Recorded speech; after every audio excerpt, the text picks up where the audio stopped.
Ya Tuhan, sebelum kau panggil aku, berilah kesempatan kepada aku untuk memberi makan seluruh anak Indonesia. MBG hadir untuk anak, ibu hamil, dan menyusui dengan target 82 juta jiwa akhir tahun ini. Mau makan bingung, makan pakai apa gitu. Udah enak sekolah sekarang. Terima kasih juga untuk Bapak Presiden memberikan kesempatan untuk kita semua bekerja di sini. Pemimpin sejati, tepati janji.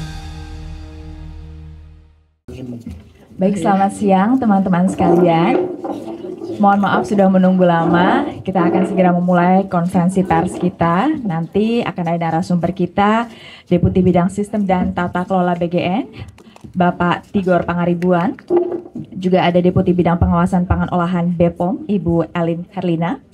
Juga akan ada staf khusus BGN, Bapak Redi Hendra. Dan juga Deputi Bidang Diseminasi dan Media Informasi Kantor Komunikasi Kepresidenan, ada Bapak Nodi Valdrino. Supaya kita lebih tertib dan rekan-rekan jurnalis semua bisa mendapatkan informasi yang akurat dan juga lengkap, maka kita akan mulai dengan pemaparan para narasumber kita, lalu nanti akan dilanjutkan dengan tanya jawab. Kami berikan kesempatan bagi rekan-rekan untuk bertanya. Dimulai dengan Deputi Bidang Diseminasi dan Media Informasi, PCO, Bapak Nodi Valdrino, dipersilakan. Baik, terima kasih Mbak Stefani. Selamat pagi rekan-rekan media. Salam sejahtera untuk kita semua. Shalom. Assalamualaikum warahmatullahi wabarakatuh. Om Swastiastu, Namo Buddhaya. Rekan-rekan yang kami hormati, baik yang berada di Kota Kupang maupun di seluruh Indonesia. Pertama-tama kami tentu ingin menyampaikan empati dan perhatian terhadap anak-anak kita yang menjadi atau terdampak dari insiden pangan yang ada di SMP Negeri 8 Kupang. Anak-anak kita di sini ada yang mengalami gangguan kesehatan yang diduga berkaitan dengan apa yang mereka konsumsi, khususnya dari program makan bergizi gratis.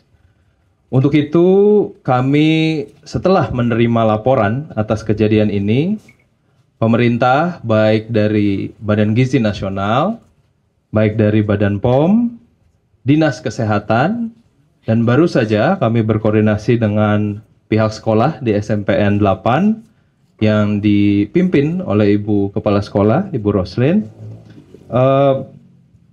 segera melakukan evaluasi dan mencari dan melengkapi seluruh informasi yang ada terkait insiden ini. Hasil penelusuran sudah kita dengarkan dan sampaikan kepada kami semua. Ini mungkin nanti disampaikan secara lebih detail oleh Ibu Deputi Bidang Pengawasan Pangan, Bu Erlin, yang juga hadir bersama kita hari ini. Pada intinya, pemerintah ingin memastikan bahwa penanganan yang dilakukan harus berjalan secara cepat, terkoordinasi, dan menyeluruh. Langkah-langkah yang harus kita lakukan kepada anak-anak kita harus dilakukan secara efektif. Dan kami bersyukur, tadi kami diberi informasi bahwa anak-anak kita saat ini sudah pulih, ya, hampir semuanya sudah pulih 100%. Dan dari hasil pantauan, kita semua, pemerintah berkomitmen untuk terus meningkatkan standar operasional prosedur atau SOP, mulai dari pengolahan, distribusi, dan resiko-resiko yang ada dalam program makan bergizi gratis. Nanti poin-poin kunci yang akan disempurnakan dalam pelayanan gizi anak-anak kita, kami minta bantuan untuk Pak Deputi untuk menyampaikan. Tapi sekali lagi, kami berterima kasih untuk rekan-rekan media yang sudah bergabung, pihak sekolah yang bekerja keras, terus-menerus memastikan gizi anak-anak kita semakin baik. Dan sekali lagi kami ingin menegaskan bahwa program makan bergizi gratis adalah upaya kerja keras pemerintah dan Presiden Prabowo untuk mendukung tumbuh kembang anak-anak Indonesia di Kota Kupang dan di seluruh kota-kota lainnya. Dan untuk itu kita ingin upayakan pelaksanaannya selalu dalam standar tertinggi. Untuk itu kami tidak mau berpanjang lebar, kita dengarkan informasi yang detail dari Bapak Deputi Badan Gizi Nasional dan Ibu Deputi Badan POM terkait hal-hal yang bisa kita evaluasi dan kita tingkatkan kualitasnya ke depannya. Untuk Bapak Deputi kami persilahkan.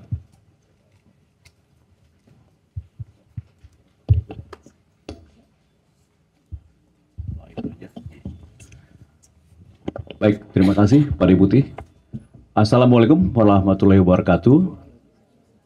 Shalom, salam sejahtera, Om Swastiastu, Namo Buddhaya, salam kebajikan untuk kita semua. Baik, Pak Deputi melanjut keterangan yang tadi. Pertama-tama dari Badan Gizi Nasional, saya mewakili Kepala Badan Gizi Nasional bersama pimpinan di Badan Gizi Nasional mengucapkan permintaan maaf yang sebesar-besarnya kepada seluruh orang tua dari murid yang terdampak dari insiden keamanan pangan dari proses makan bergizi gratis ini yang ada di SMP Negeri 8 di Kota Kupang. Kemudian yang kedua, kami juga prihatin atas apa yang terjadi. Tentu keprihatinan ini saya sebagai Deputi Bidang Sistem dan Tata Kelola ditugaskan Kepala Badan untuk melihat apa sebenarnya dari sistem dan pengelolaan yang harus kita perbaiki. Jadi kita lakukan introspeksi internal dulu nih. Kenapa ini bisa terjadi? Karena dapur ataupun SPPG yang melakukan pelayanan itu sudah berjalan dari 17 Februari 2025. Jadi ada memang beberapa hal, ada beberapa faktor yang bisa menyebabkan hal ini terjadi. Tetapi dari Badan Gizi Nasional kami sudah membuat aturan SOP ataupun petunjuk teknis dalam pelaksanaan makan bergizi gratis. Salah satu petunjuk teknis itu adalah memastikan bahwa bahan pangannya itu harus benar, harus baik, harus segar. Ya, itu yang pertama. Jadi tadi kami lihat dan nanti juga kami akan berdiskusi lebih detail lagi soal itu dengan SPPG yang bersangkutan dan seluruh yang bekerja di sana. Itu yang pertama. Yang kedua, dalam proses pengolahannya pun kita lihat bagaimana mereka proses mengolah dari makanan tersebut di SPPG-nya. Itu juga sudah ada standar operating prosedurnya. Kemudian kita juga melihat bagaimana pengantarannya, distribusinya. Karena ini semua rantai di mana bisa saja dalam rantai tersebut mungkin ada terjadi kontaminasi dari makanan tersebut. Jadi kita evaluasi satu demi satu, bahkan tadi sampai kita berdiskusi dengan Ibu Kepala Sekolah. Terima kasih Bu Kepala Sekolah yang sudah sangat berbaik hati menerima kami dan tadi berdiskusi bersama juga dengan Ketua Komite Sekolah ya Bu ya. Terima kasih untuk masukannya juga. Dan kemudian rekan-rekan, Bapak Ibu sekalian, tentu perbaikan yang dilakukan secara internal di SPPG yang menjalankan program makan bergizi gratis ini itu akan menyangkut juga mengenai bagaimana evaluasi hari demi hari dalam proses pemberian makan. Karena bisa saja memang terjadi hal-hal yang berhubungan dengan misalnya orang-orang yang melakukan pekerjaan mungkin merasa justru ini kan sudah lama ya, mereka sudah berjalan dari Februari. Adakah unsur kepatikan di dalam bekerja karena mereka itu memang bekerja memasak jam 1 pagi sampai jam 6 pagi biasanya. Proses itu pun dilakukan tentu harus dengan tetap alert dan juga tetap dalam kondisi tubuh yang baik gitu. Itulah. Jadi banyak hal yang kami review Bapak Ibu sekalian, tetapi yang paling penting adalah kerjasama dengan pihak kepala sekolah juga dalam konteks penerimaan dengan kepala sekolah nanti bagaimana makanan-makanan tersebut disampaikan di sekolah, diterima di sekolah dan juga murid-murid diyakinkan supaya makanan ini memang jangan sampai justru berakibat kepada adanya insiden yang mengganggu kesehatan murid-murid kita. Ya Bu ya, mungkin itu kali. Mungkin dari Badan Gizi Nasional itu dulu penjelasan dari saya, mungkin bisa ditambahkan nanti oleh Ibu Deputi.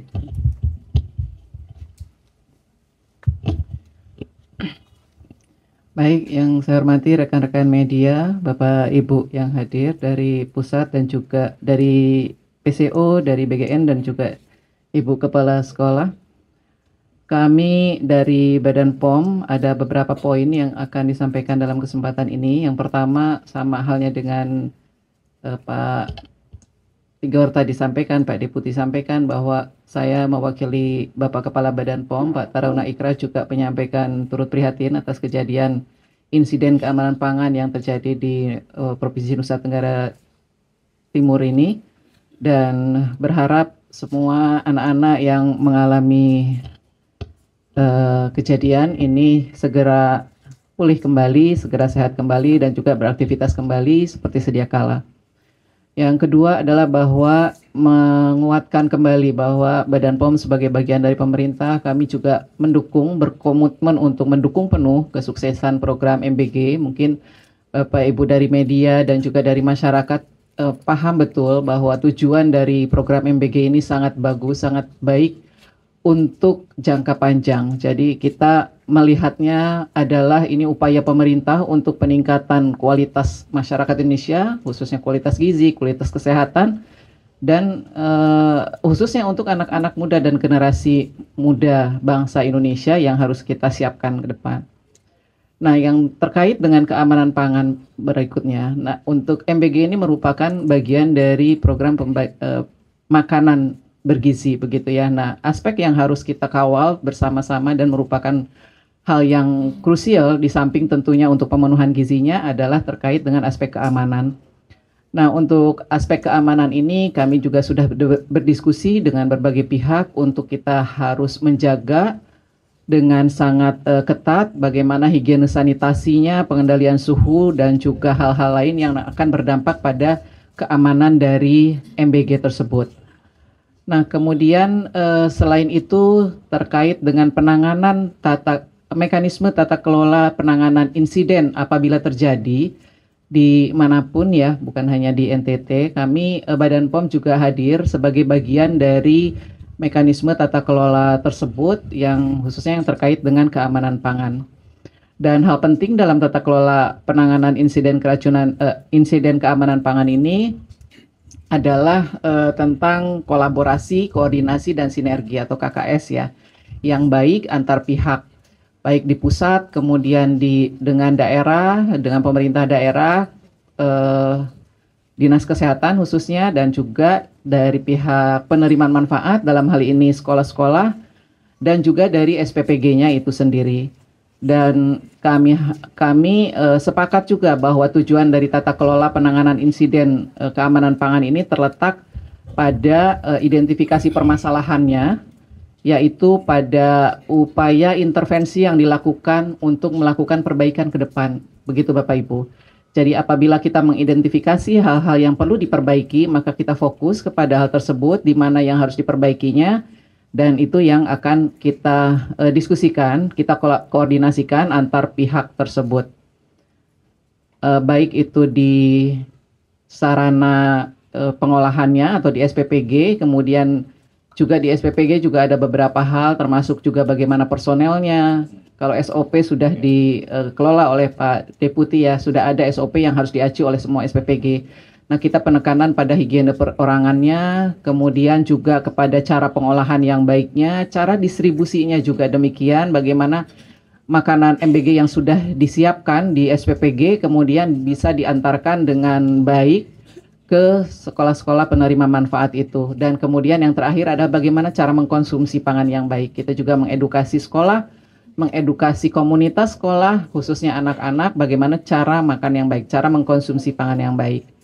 Nah, yang terjadi di NTT menurut pemantauan kami, ini penanganan insiden ini di NTT ini cukup baik, di mana pemerintah daerah dan juga unsur Badan POM di daerah, UPT Badan POM di daerah sudah bekerja sama dengan baik, di mana saat terjadi insiden ini SPPG berkoordinasi dengan Dinas Kesehatan dan juga dengan Balai Besar POM di Kupang, kemudian bersama-sama melakukan penelusuran untuk mendapatkan sampel dan juga data-data yang nantinya akan digunakan untuk dasar melakukan kajian epidemiologi, kemudian untuk menentukan kira-kira dugaan agen penyebabnya apa. Nah, kemudian terkait dengan sampel, kita upayakan juga sampel itu juga bisa terkait langsung dengan kejadian ataupun dengan porsi yang bisa dimakan, yang sudah dimakan oleh siswa. Kemudian kami berbagi di NTT ini, kami berbagi sampel. Untuk sampel pangannya diserahkan kepada UPT Balai Besar POM di Kupang. Kemudian untuk uji spesimen muntah dan juga fesesnya dilakukan di Laboratorium Kesehatan Daerah. Nah, selanjutnya setiap perkembangannya kami terus berkoordinasi antara Dinas Kesehatan dengan UPT Badan POM sehingga informasi-informasinya bisa selaras. Nah, baik untuk harapan Badan POM ke depan, praktek baik di dalam penanganan insiden keamanan pangan di daerah lain juga bisa mengikuti seperti ini sehingga kita bisa segera mengidentifikasi hal-hal yang perlu diperbaiki, kemudian intervensi perbaikan apa yang harus dilakukan oleh pihak-pihak yang terkait sesuai dengan tugas dan fungsinya. Nah, untuk masyarakat dan juga untuk para pengolah pangan, mungkin ada sosialisasi ya Pak, KIE ini edukasi untuk Bapak Ibu semuanya bahwa kami mengingatkan kembali tentang 5 kunci keamanan pangan yang harus diterapkan, yaitu yang pertama menjaga kebersihan, yang kedua memisahkan pangan mentah dan matang, kemudian memasak dengan benar. Benar itu artinya sudah sesuai dengan suhu yang diperlukan, waktunya begitu. Kemudian menyimpan pangan pada suhu aman, kemudian yang terakhir adalah menggunakan air dan bahan baku yang aman.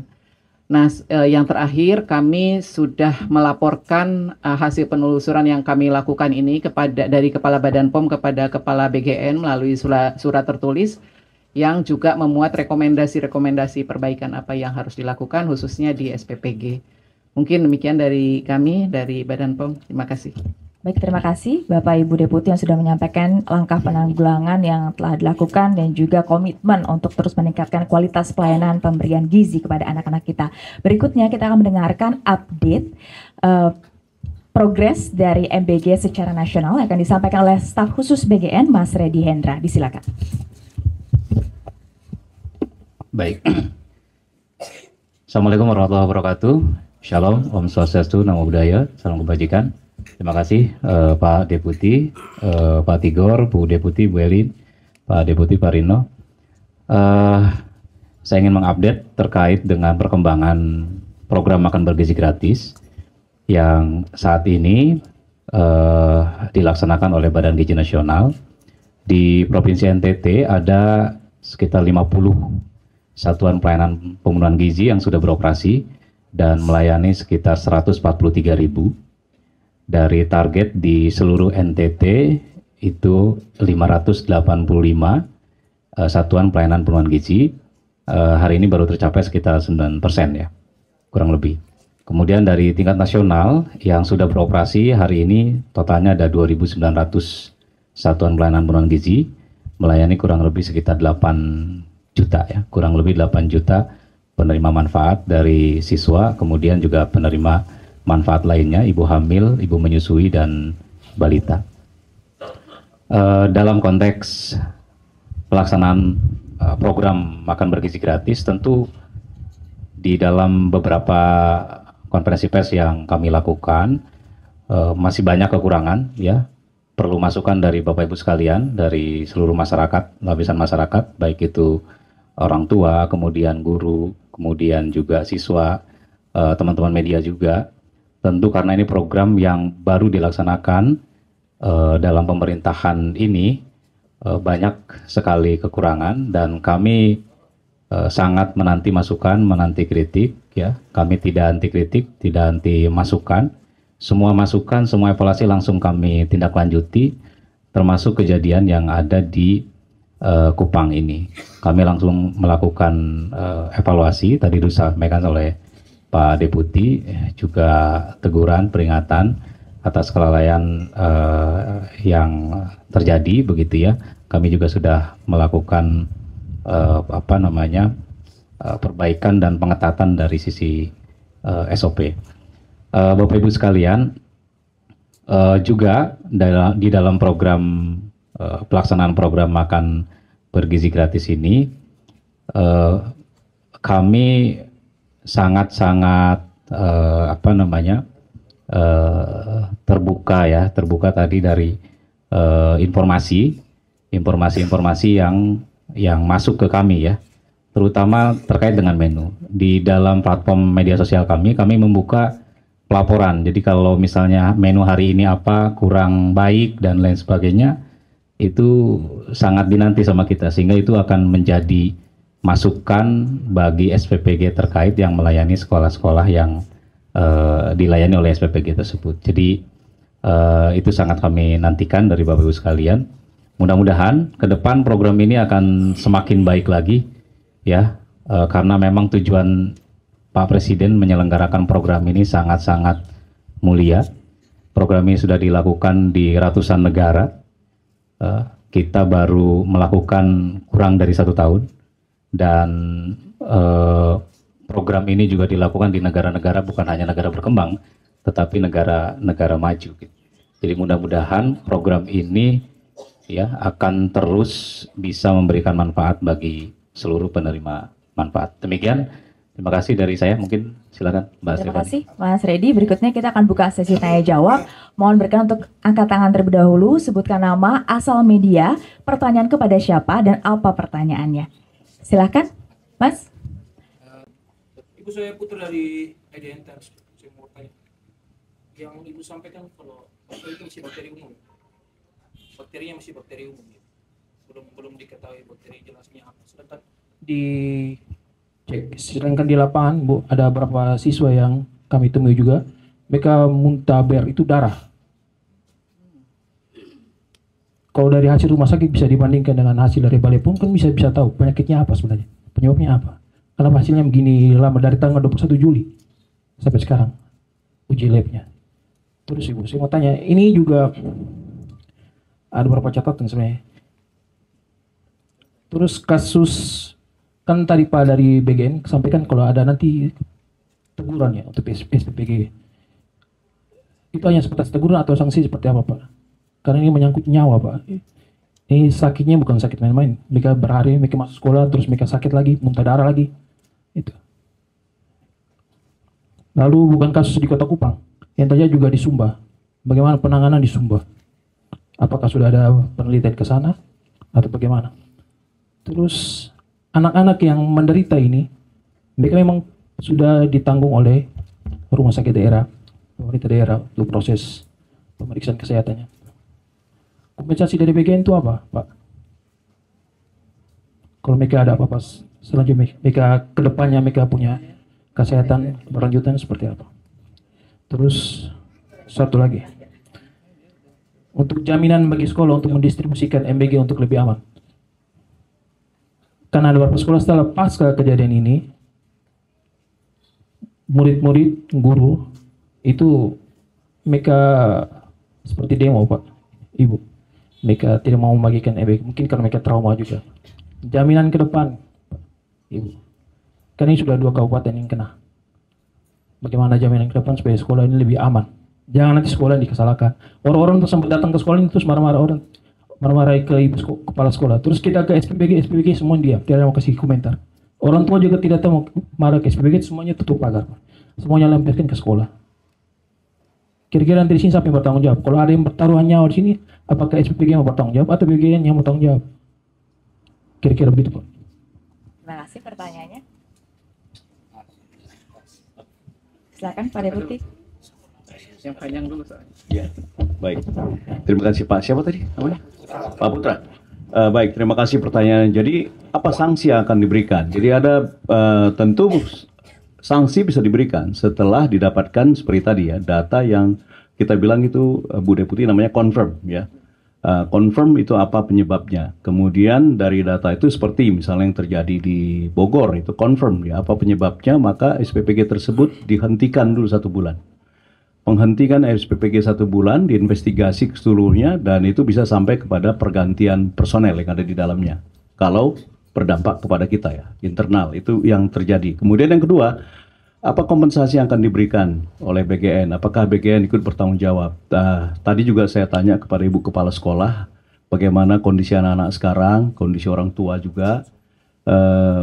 Ibu Kepala Sekolah tadi menjawab kalau anak-anak itu sebagian besar sudah pulih ya Bu ya, tapi masih ada yang berobat jalan. Nah, kami nanti di BGN akan membahas bagaimana bentuk kompensasi yang akan bisa diberikan oleh BGN kepada orang tua dan juga anak-anak. Dan juga kita pun mengajukan permintaan maaf kepada kepala sekolah, guru-guru yang akhirnya juga menjadi ikut repot ya karena kejadian ini, karena harus ikut juga menemani siswa tersebut di rumah sakit. Jadi tentu BGN dalam hal ini Pak Putra akan membicarakan dulu dan nanti akan memutuskan kira-kira kompensasi seperti apa yang cocok, tepat gitu ya diberikan. Kemudian jaminan ke depannya seperti tadi, bagaimana supaya program ini berjalan dengan baik. Yang tadi saya sebutkan, memang secara sistem tata kelola harus terus kami perbaiki, karena kalau secara tertulis itu ya juknis sudah kita buat, tapi memang dalam pelaksanaan di setiap kabupaten, di setiap kecamatan, di setiap desa-desa, karena ini nanti juga pelayanan bahkan sampai ke gunung-gunung di tepi-tepi laut. Ini yang memang bisa kita buat juknis yang sangat baik, tapi yang mengeksekusi di setiap tempat memang terus kami lakukan perbaikan. Ada dua yang saat ini terus-menerus kami lakukan. Satu, sosialisasi. Jadi mungkin kalau Pak Putra, tadi Pak Frans, teman-teman wartawan juga mengikuti, BGN itu melakukan beberapa kali itu program namanya pelatihan penjamah makanan.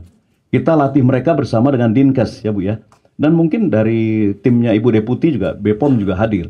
Memberikan pelatihan kepada 47 relawan yang bekerja di tiap dapur, karena mereka juga kan ibu-ibu, bapak-bapak yang bekerja di sana juga kan perlu dilatih. Jadi itu yang kami selalu lakukan. Perbaiki terus mekanisme melakukan program ini, dan juga perbaiki terus orang-orang yang melakukannya. Terus diedukasi supaya setiap orang itu mengerti apa dampak dari pekerjaannya. Bahkan kemarin saya itu pergi ke Serampah minggu lalu, ibu-ibu yang bekerja selalu saya bilang, Ibu ingat ya, masak itu harus sangat hati-hati dan baik. Kenapa? Anak ibu ikut nggak untuk makan makanan ini? Ikut Pak, anak saya juga di sekolah. Nah ibu, anak ibu juga ikut makan dari program makan bergizi gratis ini. Jadi ibu harus benar-benar dalam memasaknya. Karena memang program ini kan justru dibuat oleh Pak Presiden kita, justru untuk membantu banyak sekali anak-anak Indonesia yang belum mendapat akses ke gizi yang baik. Dan yang mengerjakannya pun ibu-ibu di sekitar rumah dari tempat tersebut dilakukan, dan yang makan juga nanti anak-anaknya juga. Jadi kita bilang harus ada di dalam hati kita melakukan ini sebaik mungkin, jangan asal-asalan gitu. Nah itu kira-kira Pak Putra yang bisa dari BGN. Dari BGN juga di sini ada juga Direktur Pemantauan Pengawasan dan Kedeputian Pemantauan Pengawasan juga kita minta terus dilakukan pemantauan pengawasan. Itu kira-kira. Tapi selebihnya kami memang di BGN minta maaf Bapak Ibu sekalian untuk apa yang sudah terjadi, dan tentu perbaikan akan terus kami lakukan. Ya, terima kasih. Tadi ada pertanyaan ke kami tentang jenis bakterinya dan kemudian dilingkan dengan gejalanya sampai kepada terjadinya muntaber ya. Ada muntah darah segala. Jadi seperti tadi saya sampaikan bahwa pengujian spesimen juga dilakukan. Jadi uji muntahan, kemudian uji feses itu juga dilakukan, tapi oleh Labkes Pak. Jadi bukan kami yang berhak untuk menyampaikan hasilnya. Nah kemudian kami fokus kembali kepada uji pangan. Di uji pangan tadi sudah disampaikan oleh Pak Frans bahwa ada dua bakteri yang teridentifikasi di situ. Namun itu kami jadikan dasar untuk melakukan ke belakang, perbaikan. Kita telusuri kira-kira dari mana. Mengapa? Karena tadi yang saya sampaikan bahwa ini sampelnya bukan sampel langsung dari korban. Nah ini juga sebagai himbauan kepada Bapak Ibu, mungkin di media nanti disampaikan himbauan kepada untuk di sekolah, anak-anak ataupun sekolah ataupun SPPG yang dimana terjadi hal seperti ini, maka yang pertama diamankan adalah sampel makanan, sisa makanan yang dikonsumsi oleh anak tersebut. Itu yang akan kita uji sehingga ada hubungan langsung antara hasil uji dengan sampelnya. Nah sementara yang tadi kami sampaikan ini adalah sampel pertinggal dari hari sebelumnya. Meskipun tadi ada indikasi ke sana, maka itu yang kita jadikan dasar untuk memberikan rekomendasi. Sudah kami sampaikan ke BGN, perbaikan di SPPG-nya, apa saja yang harus diperbaiki. Seperti tadi, higiene perorangannya harus diperbaiki. Kalau perlu malah kami usulkan ada cek kesehatan untuk penjamah makanannya, pengolah makanannya, supaya betul-betul ini APD jangan ditingkatkan, harus pakai alat pelindung diri ya, mulai dari sarung tangan, tutup kepala, masker dan sebagainya. Itu semuanya harus dijalankan dengan baik. Tata kelola alur proses juga harus diperbaiki. Tadi seperti tadi sampaikan, kita sudah ke lokasi dan beberapa catatan sudah kita sampaikan. Terima kasih. Sumber penjelasannya, silakan Mas Reddy. Siap. Baik, teman-teman semuanya, bahwa seluruh satuan pelayanan pemenuhan gizi itu dikelola ya, dimanage oleh Badan Gizi Nasional langsung. Jadi tidak dikelola oleh pihak lain, siapapun begitu ya, itu langsung dikelola oleh Badan Gizi Nasional. Itulah kenapa kemudian Badan Gizi Nasional menempatkan personilnya, ya, personilnya langsung. Jadi kepala SPPG-nya, kemudian ahli gizi dan akuntan, ya. Tadi sudah dijelaskan oleh Pak Deputi. Nah, adapun relawan yang totalnya 47 orang itu sifatnya sukarelawan yang kita rekrut dari sekitar SPPG, orang-orang sekitar. Sehingga kalau ada yang mengatakan bahwa satuan pelayanan pemenuhan gizi ini dikelola oleh vendor atau pihak ketiga, itu tidak benar. Ya, seluruh satuan pelayanan pemenuhan gizi dikelola oleh Badan Gizi Nasional. Inilah sebagai bagian tadi kalau ditanya jaminan. Ya. Karena kalau dikelola oleh vendor ya, pihak lain, itu kita tidak bisa mengendalikan, mengkontrol secara kualitas. Nah, kenapa kemudian Badan Gizi langsung mengelola? Karena kami ingin menjamin betul supaya tidak terjadi insiden keamanan pangan yang terjadi di Kupang ini, gitu ya. Kedepannya memang Badan Gizi Nasional sama sekali tidak ingin ini terjadi. Jadi targetnya Badan Gizi Nasional adalah zero accident. Jadi 0 kejadian. Itu targetnya. Bahwa dalam pelaksanaan ya di setiap satuan pelayanan pemenuhan gizi, tadi juga berdiskusi dengan Bu Kepala Sekolah. Pasca liburan memang ya ada gejala gitu ya, mungkin karena liburan panjang kemudian dan sebagainya, tapi sebelumnya makanan yang diterima oleh siswa sangat baik, menyenangkan, dan para siswa sangat senang seperti itu. Nah, pasca liburan ini memang ada beberapa catatan. Nah, itu yang kemudian kami menjadikan bahan evaluasi. Demikian. Ibu, seluruh catatan dari tinjauan langsung ini akan langsung segera ditindaklanjuti. Oleh karena itu sayang sekali kita harus sudahi konferensi pers kita. Dipersilakan seluruh narasumber untuk meninggalkan tempat. Nanti kalau banyak pertanyaan silakan untuk memberikan, mencatatkan dan dikirimkan. Nanti akan langsung kami jawab, kami upayakan untuk jawab secara tertulis. Dipersilakan Bapak Ibu untuk meninggalkan tempat. Terima kasih banyak rekan-rekan. Silakan untuk dicatat, nanti kami upayakan untuk membalas secara tertulis. Terima kasih.